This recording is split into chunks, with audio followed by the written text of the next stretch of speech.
आपने जिस व्यक्ति को कॉल किया है वह अभी दूसरी कॉल पे व्यस्त है। कृपया प्रतीक्षा करें या कुछ समय बाद कॉल करें। म्यूजिक बाय विकास वह अभी दूसरी कॉल पे व्यस्त है।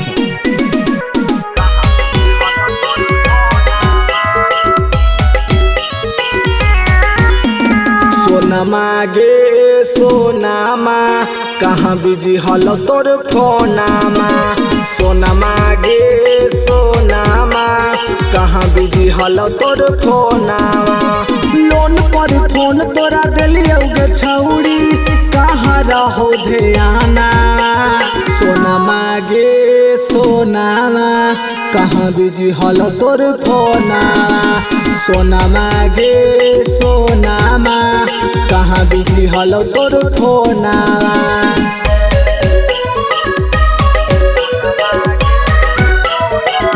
वह अभी दूसरी कॉल पे व्यस्त है।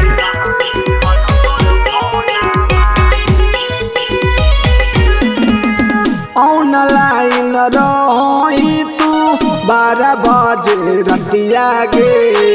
मम्मी क्रिया खा के कहीं करही के रस बतिया गे। ऑनलाइन रही तू 12 बजे रतिया गे। मम्मी क्रिया खा के कहीं करही के रस बतिया गे। यही सोची सोची के हमारा भले होते नसाना। वह अभी दूसरी कॉल पे व्यस्त है। सोनमा गे सोनामा कहाँ बिजी हलो तोर फोना। सोनमा गे सोनामा कहाँ बिजी हलो तोर फोना।